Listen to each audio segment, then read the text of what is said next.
이렇게 종교를 안 믿는 거예요. 기독교만이 아니고. 여러분, 왜 사람들이 교회를 떠난다고 생각하세요? 저는 제일 큰 게 목회자들의 윤리적인 문제라고 생각했었습니다. 아닙니다, 여러분. 그 문제 때문에 아닙니다.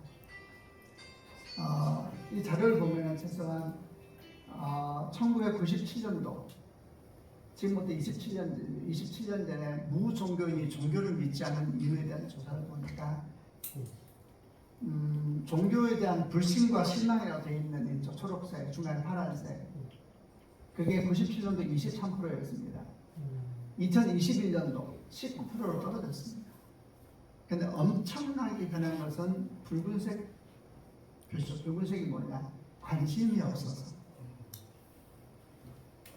타일 진리 시대가 도래된 겁니다. 사람들은 진리에 관심이 없습니다. 제 친구 한 명이 지금 천국에 먼저 가 있는데 아주 청소년 삶을 신실하게 한 귀한 친구입니다. 우리 친구가 2년 3년 전인가요?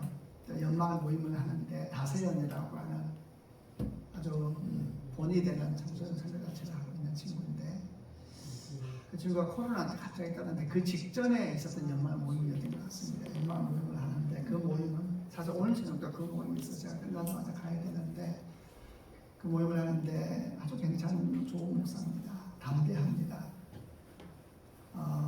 나와서 얘기를 하다가 제가 눈물을 흘리면서 이런 얘기를 하더라고요. 우리 목사님들 저희를 조금만 더 도와주세요. 조금만 좀 도와주세요. 그러면서 뭐라고 얘기하냐면 이런 얘기를 합니다. 잊을 수가 없어요.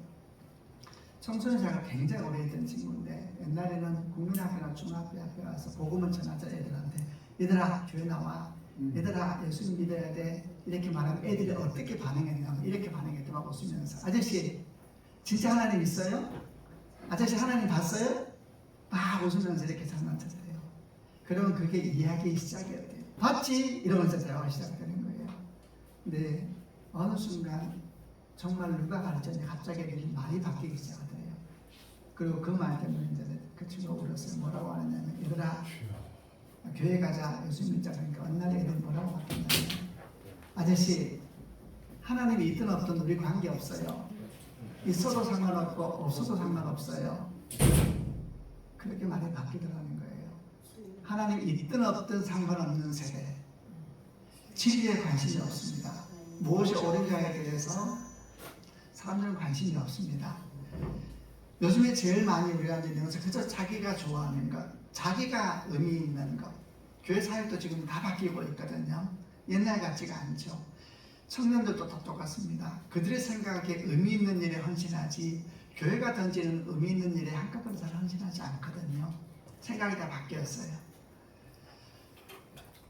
탈진리 시대, 그리고 이제 우리 내일인가 미국 대통령 선거죠.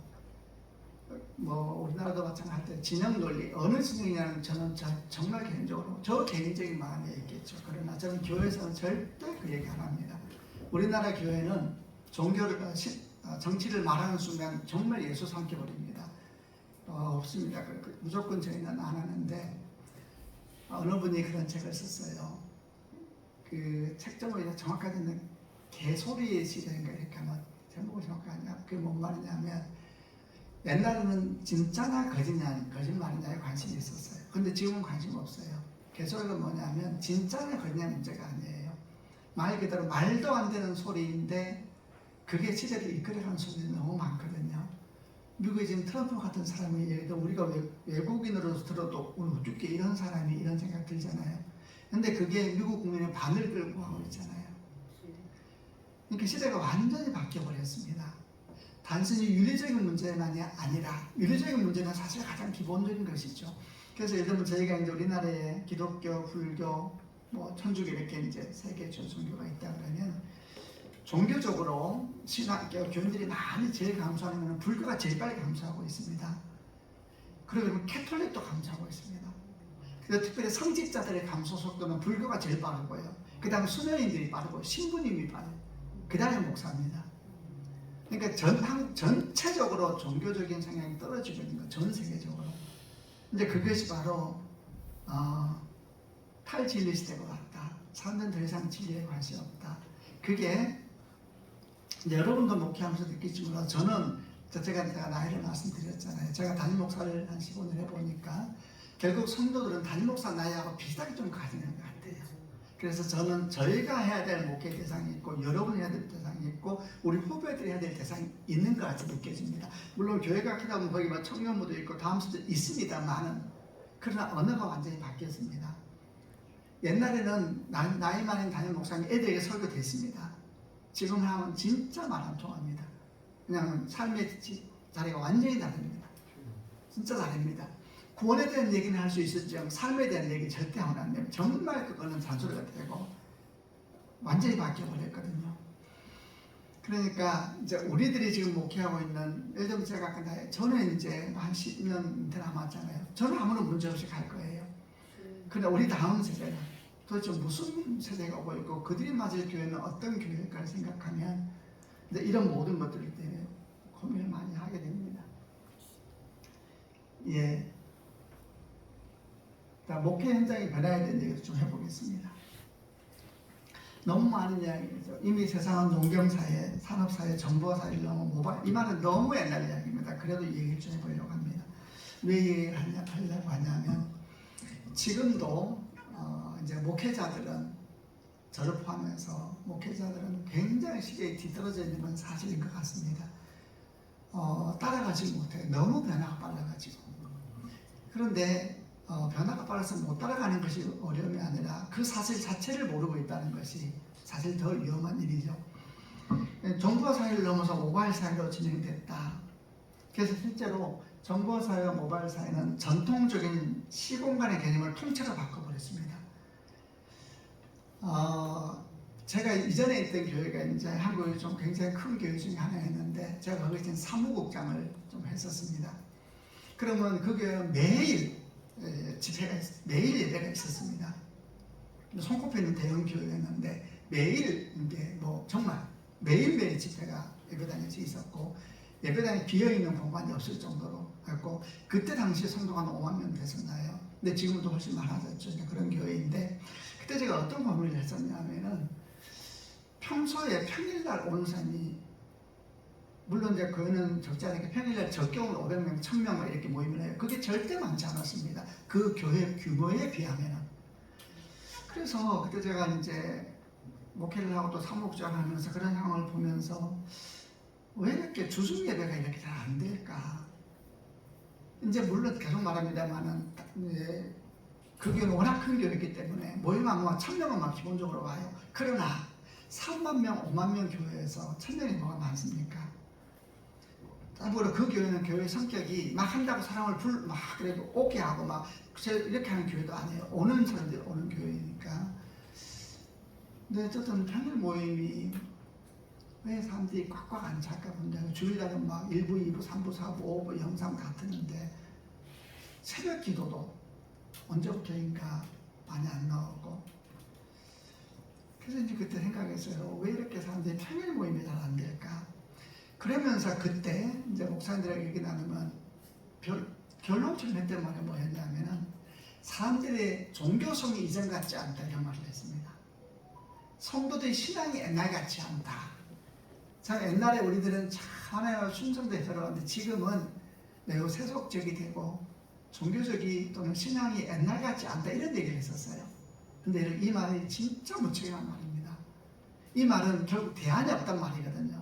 우리 잘못이 아니라는 얘기잖아요. 성도들이 문제되는 얘기잖아요. 이게 어쨌든 저는 그렇게 생각했었습니다. 근데 교회를 개척하고 나와보니까 개척하면서 담임 목사가 되고 개척하는 교회를 하다 보니까 안 보이는 게 보이기 시작하더라고요.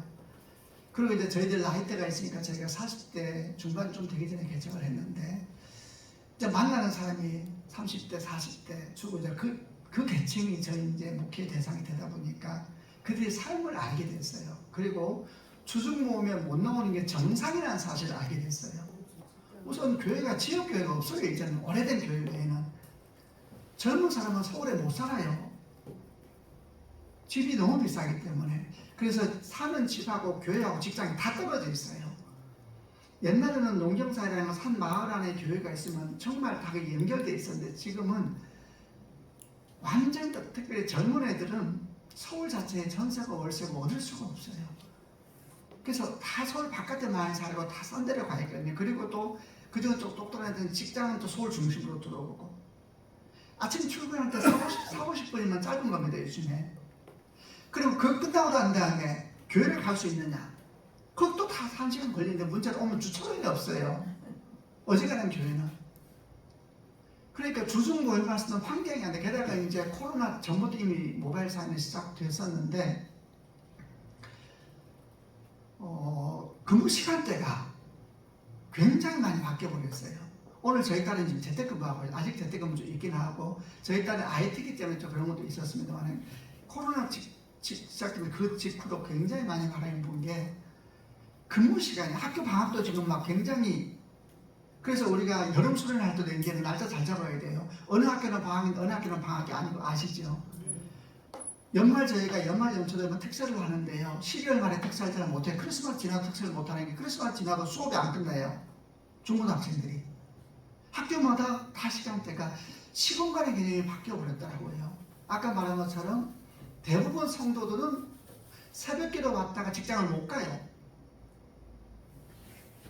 그리고 직장을 끝나고 교회 와도 차를 못 세우고 끝나고 돌아가 너무 길어요. 모든 길들이.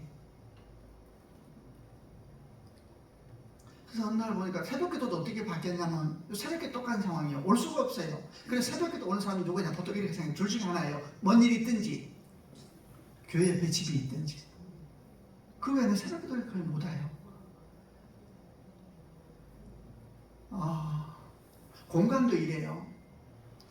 이제는 이제 우리 교회 어떤 자매 한 명이 이제 음식을 공부했는데 뉴욕에서 공부를 했어요. 똑똑한 친구고 부모님이 이제 큰 이제 빌딩도 있으시고 거기 이제 큰 뭐 유명한 음식점도 있고 그래요. 이 친구는 뉴욕에서 음식 공부하고 그러니까 좀 잘한 친구잖아요. 그러니까 들어와서 한국에서 음식점을 여는데 한국이 엄청나게 빠릅니다. 변화가 엄청나게 빠릅니다. 한국이. 그러니까 이제서 이거 와가지고 이제 하더니 뭐라 했냐면 엄마한테 이런 요구를 했어. 엄마 나 가게를 좀 좋은 데 얻어줘. 강남 목 좋은 데 얻어달라는 거예요. 그러니까 이제 엄마가 그랬대요.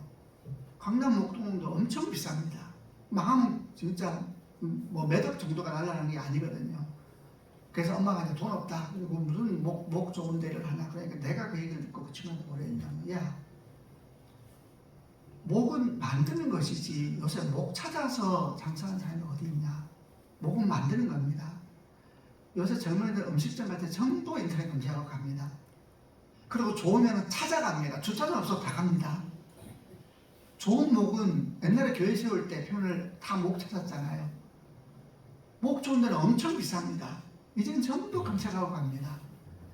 목을 자기가 만드는 것이 너는 어떻게 해야 공부했던 젊은 친구가 목 좋은데 몇십억짜리를 가게를 해달라 그러냐. 내가 잘하는 친구니까. 그래서 너 망하면 어떻게 할 거냐. 목 좋다고 오는 게 아닌데 다 바뀌었습니다. 시공간이. 바로 옆이어도 예를 들면 경기도로 하더라도 지하철로 연결되면 이웃입니다. 서울이어도 지하철이 안 되면 먼 곳입니다. 다 바뀌었어요. 시공간이.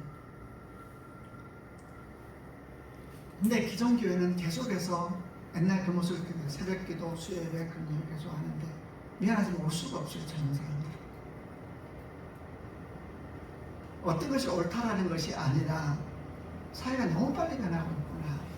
그리고 이 변화는 우리가 교회가 못 따라가고 있으니까 목회자들이 그걸 잘 모를 때는 예를 들면 제가 예전에 그렇게 했던 것처럼 젊은 사람이 그때 제가 30대 40대 초였는데 생각하기를 신앙이 이전받지 않아.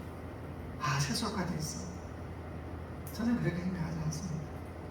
교회가 너무 그들 올 수 없는 자리에서 자꾸 오라고 못 오는데 그들이. 우리 교회가 이제 건물 없는 교회인데 무료하게 이사를 하게 되는데 한 번은 뭐 이런 일이 있어서 이사를 하다가 학교에서 저희가 예배를 하고 있어서 학교 강당에서 예배를 하는데 주중 모임 공간에 이제 문제가 생겨서 교회 전체에게 우리 항상 뭐 수요 모임 이렇게 똑같이 했었습니다. 새벽 기도를 하다가 교회를 안 빌려줘요. 건물주들이. 그리고 좀 공간이 좀 그래서 좀 사회 모이니까 좀 이렇게 좀 모일 수 있는 수요일도 하고 금요일도 하고 좀 공간이 돼야 되는데 알려주는 거예요. 건물주들이. 결국 찾다 안 돼서 야 이렇게 해서 안 되겠다 싶어서 제가 이제 대전에서 무슨 집회가 있어서 올라오다가 서대전역에 잠깐 그게 한 10년 전입니다. 서 있는데 주중 모임이 다 멈춘 상태에서 우리 교회가 이사하면 생긴 일이었는데요. 야 이거 수요일부터 새벽기도 해야 되는데 금요일에는 다 멈춘 상태에서 공간을 못 찾아가지고 있었는데 갑자기 안 된다 그래가지고 원래 다 예약하고 인테리어 다 했는데 그 건물 쪽 교회 장로님이신데 아무튼 새벽기도도 안 된다 다 안 된다 그래서 그래서 제가 서대전역에 가만히 있는데 요새 KTX 역마다 회의실 빌려주는 거 아시죠? 그 회의실에서 모임이 있는 것이 옆에 쭉 적혀있다. 그 중에 하나 금강경 강의가 있더라고요. 어떤 스님이. 제가 그걸 가만히 보면서 야 좋겠다. 지하철역 주차장 다 딸려있고 지방에도 올 수 있고 그 대전도 올 수 있고 그러면서 왜 교회는 이런 데서 모임을 안 할까? 그래서 내가 문득 생각이 들어서 이제 제가 공동 목회를 하니까 내 친구한테 서울로 전화했어요. 여호수아야 우리 흩어지자. 그래서 결론적으로 어떻게 했냐면 우리 교회는 수요예배를 지금 안 드리고 있거든요. 그 대신에 코로나 전에는 화수목금 성경 공부를 하는데 어떻게 하냐면 서울시내 전역에 흩어져서 성도들에게 물었습니다. 공간 좀 내줄 수 있느냐. 시간은 무슨 요일날 몇 시부터 몇 시까지, 무슨 요일날 몇 시부터 몇 시까지. 인원은 20명에서 50명 정도 들어가는 조건은 지하철 가까워야 됩니다. 주차장이 있어야 됩니다. 공간 좀 오픈해 주세요. 이렇게 성도들이 했더니 오픈을 막 하기 시작하는 거예요. 그래서 저희가 어쨌든 간에 그래서 서울시내 전역에 흩어져서 성경 공부를 하기 시작했는데 사실 그때 제가 깜짝 놀랐어요. 제 출석 성도에 어쨌든 반 이상의 주중 성경 공부를 다 나왔습니다. 인원이 작게 느껴지지만 저희 교회가 좀 인원이 모이는 교회거든요. 그리고 더 중요한 것은 그때 17군데에서 성경 공부가 이루어졌는데 어느 장소는 20명밖에 못 들어가고 어느 장소는 50명 들어가고 어느 장소는 강남, 강북 다 흩어져 있는 거예요. 그러니까 이제 성경 공부 접수를 딱 받을 때 딱 받으면은 빨리 접수를 해야 돼요. 왜냐하면 거기가 마감되면 끝이니까 못 들어가니까. 저는 이전부터 꿈이 있었어요. 왜 교회 성경 공부는 마감이 없을까? 성도들이 좀 빨리 안 하면 저거 못 듣는다 이런 불안감을 좀 주고 싶어요. 왜 이렇게 우리가 마지막에 기도해야 되는 거 했는데 그때 성경을 하면서 제가 마감 인원이 끝났으니까 어쨌든 저희는 그때 배운 이걸 배웠어요. 성도들이 주중 모임을 안 나오는 것은 못 나오는 것이었구나. 서울 전역에 흩어져서 성경을 시작했더니 우리 교회에서 무슨 말이 없어졌냐면은 너무 멀어요. 다 없어졌어요. 뭐 멀어요. 17군데 서울에 제가 지금 개수를 얘기하는 것이 아니라 요점은 젊은이들은 주중 모임 못 나옵니다. 사는 곳이 다르고 교회가 다르고 직장이 다 떨어져 있어요. 1시간씩 떨어져 있습니다. 그게 자연스럽습니다. 오늘 저 모임 끝나고 제가 서대문 쪽에 사는데 저는 홍대 옆에 살거든요. 저 1시간 전에 나왔습니다. 여기 오는데 여기서 끝나고 다시 저희 사무실이 지금 저 서울시 쪽에 있는데 제가 4시 반에 끝나면 1시간 시간 여유있게 잡아야 돼요. 그 다음에 제가 강남에 또 모임이 있습니다. 또 움직이는데 2-3시간 잡는 게 제 흐름이에요. 제가 지금 서울시 시내로 나가는 게 아닙니다. 서대문 있다가 종로 있다가 성북동 갔다가 강남구 갔다가 가는 것 뿐이에요. 근데 저는 움직이는 시간만 제가 3시간씩 계속 연결 끝나면 연결 올 수가 없습니다. 젊은이들이 교회를 못 와요. 주일밖에 안 돼요. 왜? 주일은 우선 차가 안 막힙니다. 그리고 차가 보면 주차할 때가 있으면 주일은 주차가 되잖아요. 교회 주변이. 평일에는 다 거의 안 됩니다. 교회는 여전히 똑같은 곳에 서 있으면서 너무나 변해버린 다음 세대를 향해서 오라 그러는데 그들은 갈 수가 없어요. 신앙심이 떨어졌다고 말할 게 아니고 올 수가 없었던 거예요. 시공간이 다 바뀌어버렸다는 거예요. 또 하나는 한국 역사상 아니에요. 인류 역사상 이것도 인류 말서도 지금 괜찮은 것이 너무 변화가 빠르니까 역사상 같은 시공간에 이렇게 다양한 세대가 함께 공존을 듣는 적이 없었습니다. 문화 변화를 얘기하는 문화 변화가 얼마나 빠른지 몰라요. 우리나라만 하더라도 70대 이상은 6.25를 경험했습니다. 그렇죠. 6.25 경험한 세대. 60년대는 근대의 일꾼, 잘 살아보지 않아 노래했던 50대, 40, 50대 제 50%가 X세대. X세대란 말이 기억나, 옛날에 도대체 저 인간은 뭐지? X 알 수가 없다는 뜻이었거든요. 30대는 M세대, 뉴 밀레니엄 세대. 유튜브가 등장했습니다. 이때 가치관이 다 다릅니다. 20대는 Z세대, 우리 아들 Z세대, 스마트폰, 유튜브 완전히 다릅니다. 10대 지금 알파 세대. 이게 세대라는 것은요, 이름이 아니고 문화가 다르고 언어가 다릅니다. 여러분 꼭 아셔야 다릅니다. 막 같은 언어가. 그래서 예를 들어 제가 하나 예를 들어 보겠습니다. 제가 이전에 교회에서 청소년 사역을 되게 오래 했었습니다. 그리고 물론 성인 사역도 했었는데 청소년 사역을 오래 할 때 2000년대, 1999년도 정도였습니다. 지금부터 한 25년 전에 제가 고등부를 맡게 됐는데 제가 그때 나이가 30대 중반이었습니다. 고등부를 맡으러 갔는데 제가 선교단체 출신입니다. 성경 공부를 중심으로 한 대학 선교단체 출신인데 성경을 가르치는 데 훈련이 좀 된 사람이라 하겠죠. 청소년 설교하는 제가 얼마나 힘들었는지 몰라요. 저는 그때 문화적인 차이가 뭔지 몰랐습니다. 같은 말을 쓰면 같은 언어인지 알았습니다. 그게 다르다는 걸 몰랐습니다. 단순히 어린애들 사춘기 때문에 달라가 아니고요. 어쩐 제가 이제 설교를 하는데 권사님들에게 설교하면 권사님들은 목사님은 설교를 못하면 위로해 줍니다. 목사님 다 은혜됐습니다. 목사는 바보가 아니잖아요. 죽으면 자기가 다 압니다. 목사님들은 설교 망치면 죽고 싶잖아요. 본인이 압니다. 그런데도 권사님들이 위로해 줄 때는 그게 뭔 말인지 알고 위로해 주는 거죠. 무슨 그런 우리가 이상한 착각은 안 하잖아요. 그런데 죽어도 항상 위로가 없습니다. 설교 듣자 5분만 딱 지나면 애들이 결정합니다. 계속 들을지 잘지. 실제로 그렇습니다. 5분만 지나면은 들을 만한 설교인지 아닌지 그게 바로 앞에서 나타납니다. 설교 중 5분만 지나면 바로 나타납니다. 애들 행동이. 고개를 숙이고 지금은 핸드폰마다 다 바로 대학생들도 바로 안 나타납니다. 어쨌든 간에 제가 청소년 사역을 처음 시작하고 처음으로 만화 같은 일이 펼쳐졌는데 주일날 교회 가기 싫더라고요. 목사가. 이런 유머 아세요? 아들이 한 명 있었습니다. 주일날인데 자꾸 잠을 자는데 엄마 막 깹니다. 교회 가야지 이렇게 늦잠 자면 어떡하니. 그러니까 이 아들이 누워서 나 너무 교회 가기 싫다 그러니까 너 그러면 안 된다. 빨리 교회 가야 된다. 그러니까 이제 아들이 말합니다. 내가 교회 가야 되는 이유를 2가지만 말해달라. 첫 번째 엄마가 말합니다. 너 목사잖아. 두 번째 너 오늘 설교잖아. 말도 안 되는 얘기인데 그 일이 사실이에요. 밤새 준비해도 전하는 것이 너무 힘든 거예요. 내용이 힘든 게 아닙니다. 전달이 힘든 거예요. 청소년들에게. 그때는 제가 문화가 뭔지 몰랐습니다. 여전히. 어쨌든 간에 하나님의 은혜로 이제 한 6개월 지나니까 정말 하나님의 성령이 오셔서 제가 아이들이 제게 들어오기 시작하고 하면서 제가 공부를 시작했습니다. 저를 위해서 사람을 모아서 한 명은 그때 인터넷처럼 막 윈도우가 시작되고 이럴 때 인터넷 팀을 한 명 만들고 학원팀, 다음에 학교팀, 도대체 학교에서 무슨 일이 생기고 있느냐 학원에 모르니까. 다음에 저 기계치거든요. 컴퓨터를 지금 어떻게 다 그분들 일주일 동안 공부하고 와서 저하고 토요일마다 만났습니다. 그럼 저는 계속 복을 들었습니다. 배웠지요. 컴퓨터는 어떻게 진행되고 있고 배우면서 제가 너무 몰랐더라고요. 컴퓨터는 기계가 아니었어요. 컴퓨터는 문화입니다. 문화.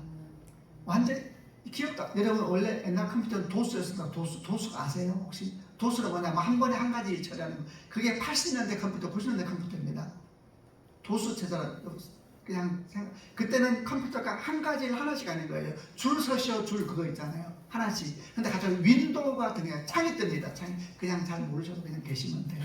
창이 뜹니다. 창이 뜨면 동시에 몇 가지를 같이 하는데 그게 그대로 아이들의 삶에 나타납니다. 아이들이 동시에 몇 가지 창을 띄우기 시작합니다. 지금은 유튜브 시대가 영상 세대. 이게 이제 어떤 차이로 나타나냐면 제가 한 가지 예를 들어 보겠습니다. 제가 너무 힘들었는데 하나님이 정말 은혜 주셔서 어느 날 정말 성령이 오셨어요. 그리고 제가 아이들을 너무너무 좋아하게 되고 막 설교도 너무 자신이 생기고 아이들이 알더라고요. 그리고 이제 드디어 졸더레에 고개를 들기 시작하고 막 이렇게 막 진짜 너무 좋더라고요. 하니까 애들도 좋아하고 그러다 어느 날 고등학생 한 3명이 저한테 와서 뭐라고 말하냐면 목사님 저희들 특순하고 싶어요. 특순하고 싶대요.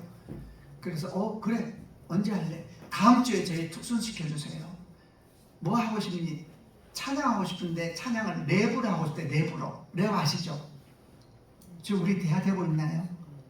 랩 아세요? 랩 엄청 빠른 노래. 네. 엄청 빠른 노래. 지금 대화되고 있으세요? 엄청 빠른 노래. 나는 저 못합니다. 엄청 빠른 노래. 옛날에는 이게 유명하지 않았어요. 근데 그때 막 초창기였는데 잊었을 때 랩으로 엄청 말 빠른 거. 할지 알아? 할지 알아? 우리 교회 목사님, 젊은 목사님입니다. 못해요? 그래요. 엄청 빠른 노래. 그걸 하겠다고 그러더라고요. 저는 하나도 못합니다. 그런 거. 그래서 저는 이제 그때 어떤 마음이냐. 저는 진짜 자신이 있어. 막 이제 하나님 은혜 주시니까 네가 해, 오케이. 내가 사랑하는 우리 친구들 해라. 만약에 네가 죽을 수면 내가 다시 밥을 하면 된다. 자신감이 있을 때였어요. 아침 9시에 정서 고등부 예배드리는 애들, 교회가 크니까 몇백 명이 앉아있어요. 일주일 동안 시달린 그 아이들. 밤새 또 학원 가서 공부하고 아침에 엄마가 깨워서 온 그 아이들이 앉아있는 거예요. 재우면 안 되잖아요. 열정 잘하는데 저도 이제 특수히 돼서 이 아이들 3명이 나가서 랩으로 딱 마이크 들고 하는데 와 너무 잘하는 거예요. 애들이 다 일어나고 박수를 치기 시작하는데 한 300명 정도 있으면 거기서 막 박수를 치는데 와 너무 고맙더라고요. 막 얼마나 잘하는지 막 너무 기뻤어요. 막 박수 치고 그런데 일이 생겼습니다. 저도 뒤에서 막 너무 흥분하고 좋았어요. 그런데 1절에 끝나고 2절로 들어가는데 애들은 막 계속 흥분된 상태인데 제가 마음이 상하기 시작하는 거예요. 제 마음이 노래를 듣는데 처음엔 좋았는데 점점 더 불쾌해지고 화가 난다는 걸 느꼈어요. 왜 그럴까? 제가 이유를 금방 알았습니다. 왠지 아세요? 가사가 안 들리더라고요. 가사가 안 들려요. 여러분 가사 안 들리면 마음 편해요? 안 편해요? 가사가 안 들려요. 가사가 안 들리니까 짜증이 나기 시작하고 화가 나더라고요. 가사가 안 들린다. 근데 내 옆에 있는 고등학생들은 막 똑같아요. 처음 계속 막 춤추고 박수를 치고 그래서 제가 바로 옆에 있다 물었습니다. 옆구리 꾹 찌르고 야 왜요 목사님? 바로 물었어요. 괜찮아 물었어요. 뭐가요? 좀 화 안 나? 마음 상하지 않아? 왜요? 가사 안 들리잖아. 가사 들려? 뭐라고 했는지 걔가 가사 들려? 이렇게 물었더니 저는 들리지 않았습니다. 아니요? 안 들린다. 당연히 어떻게 걔도 처음 듣는 말인데 가사를 유명한 가사 걔들이 만든 가사니까 성경에서 따온 거예요. 막 그리스도가 또 막 너무 말이 빨라. 그래서 들려? 안 들려요. 안 들려? 안 들리는데 화 안 나? 그래서 저를 보고 가만히 있더라고요. 무슨 말인지를 모르는 것 같아요. 얘가 요즘 왜 안 들리는데 화가 나요? 이런 눈빛이에요. 안 들리는데 왜 화가 나네요? 여러분 저는 화나잖아요. 나도 거기에 감동을 함께하고 싶다고 노래를 기쁨을 함께하고 싶은데 가사가 안 들리잖아요 지금. 그래서 제가 즉시하고 멈추고 저 반대편에 왔어요. 또 하나 춤을 추고 야 바로 불렀어요. 가사 들려? 안 들려요. 화 안 나? 왜 화나요 목사님? 잘 들렸어요. 왜 화나네요 가사. 저한테 굉장히 중요한 경험이었다. 그리고 제가 생각했어요. 문제가 있다. 같은 노래를 듣는데 나는 화가 나고 얘는 기쁘구나. 나는 얘한테 복음을 전하는 목사인데 감정의 포인트가 다른 거예요. 내가 오는데 얘는 웃고 있는 거예요. 다른 거예요 지금. 이거 얼마나 중요해요. 내가 주님 만나서 어떤 부분에 내가 울고 있잖아요. 다윗이 내가 우는데 얘는 웃고 있단 말이에요. 그래서 목사님 왜 울지? 이렇게 되는 상황이란 말이에요 지금.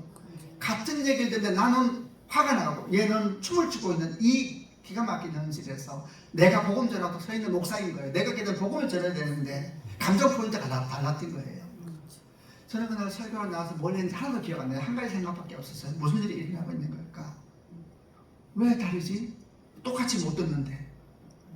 예배 끝나고 복도를 나가면서 걸어가는데 뭔지 모르게 나한테 지금 이런 너무 심각한 문제예요. 나는 내가 만난 예수를 전해야 되는데 사람에다가 예수 만나고 울었던 기억들이 있잖아요. 그 기억이 나를 살려왔고 그 감동이 나를 주님께 돌아오게 했는데 내가 감동받고 얘가 감동을 못 받는다 그러면 나는 설교하면 안 되는 거 아니에요? 감정 포인트가 다른데 지금 지나가다 복도에서 한 자매를 보자. 제가 바로 불러서 자매 잠깐만 자매 줄기에 대해서 발표로 간 음악 전공 자매 음악 전공했지. 예. 자매 랩 좋아해? 아 목사님들 랩 좋아해요. 자매 가사 들려? 저보더니 아 목사님 가사 안 들리죠? 안 들려. 너무 화가 나. 그 자매가 또 일수없는 얘기를 하나 했어요. 목사님 저는 가사 안 들어요. 리듬을 들어요. 그러더라고요. 리듬을 들어? 나중에 알았습니다. 여러분과 저는 문자 세대입니다. 문자 세대.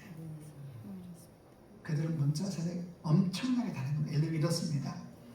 제가는 이제 자주 어른들 만나면 예를 들어 제 경험이니까 저는 국민학교 우리 때는 국민학교 6학년 때 저는 중학교를 가면서 제가 굉장히 착하게만 자라서 어린 나이에 이렇게 살면 안 되겠어서 가요를 배우는 걸 제가 죄다 생각했어요.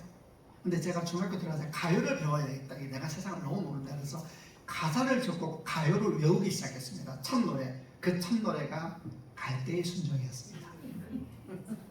그 노래 아시죠? 사나이 우는 마음을 그 누가 알랴 이 리듬 사나이 제 세대입니다. 문자 세대는 문자 사이사이 빈 공간에서 울었습니다. 사나이 우는 마음을 그 누가 알랴 그 속에 우리 삶이 담겼었잖아요. 근데 갑자기 공간이 없어져 버렸어요. 우리 공간에서 울었는데 공간을 뺏어가 버렸어요. 우리 애들은 공간이 없습니다. 그리고 노래를 하는데 너무 빠른 거예요. 그리고 제가 다시 공부를 하기 시작해서 무슨 차이가 있을까? 나는 복음을 전하는 목사인데 내 설교가 애들에게 안 가는 것 같은데 지금 그럼 내가 통곡하면서 불어주실 때에 얘들은 우리 목사님 왜 저러지? 라고 하는 일이 펼쳐진다면 나는 하면 안 되는 거 아니에요? 그럼 내가 걔들 앞에서 하면 안 돼. 내게 맞는 세대를 찾아야죠. 내 언어를 알아듣는 사람 아니면 누가 통역을 세우든지 그렇지 않아요? 여러분 같은 한국말입니까? 통역을 세워야 돼요. 통역. 그게 문화입니다. 그리고 제가 공부를 하는데 알았습니다. 걔들 인터넷 세대, 영상 세대인데 여러분 인터넷 세대는 어떻게 되느냐? 컴퓨터를 배운다고 해서 인터넷 세대가 되는 게 아닙니다. 여러분의 컴퓨터는 뭡니까? 테크놀로지, 기술이죠. 기술은 뭔가? 먹고 살기 위해서 익혀야 되는 방법입니다. 먹고 살기 위해서. 아이들에게 컴퓨터는 뭐냐? 놀이기구입니다. 놀이기구. 완전히 다릅니다. 완전히 다릅니다. 놀이기구. 제가 청소년 때 그때 배운 거예요. 어느 집을 신방 갔더니 덕소에서 이제 은퇴하시고 뭐 주유소 몇 개 가지고 계시고 이제 현금이 잘 도는 분이세요.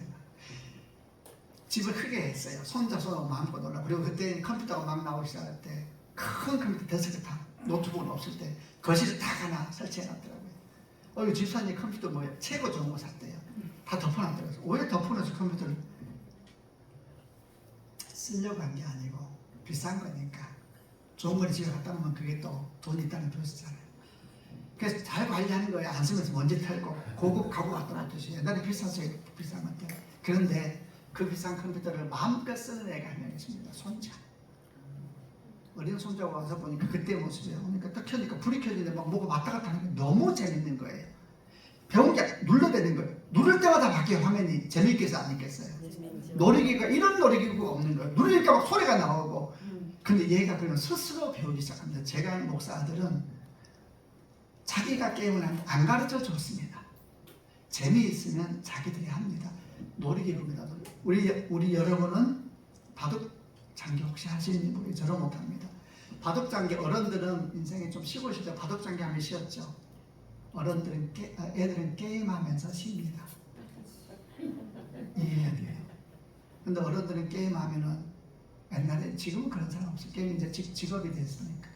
옛날 어른들은 게임하면 마치 애가 문제 있는 것처럼. 어른들 바둑장기가 애들 게임이었거든요. 그때 제가 알았습니다. 그게 25년 전입니다. 그 다음 얘기해 볼게요. 지금 저희 딸 29 내년에 결혼하고 우리 아들 26인데 저희 딸이 코로나 때 직장 취직하게 됐습니다. 뭐 몇 살인가요? 막 25 됐나요? 근데 드디어 저희 딸이 가장 원했던 직장이 마지막까지 올라갔어요. 근데 이제 그때 코로나 때이기 때문에 줌으로 면접을 보는데 또 통신회사였는데 그 회사 줌이 있어요. 드디어 이제 마지막에 하니까 대표이사 이사하고 면접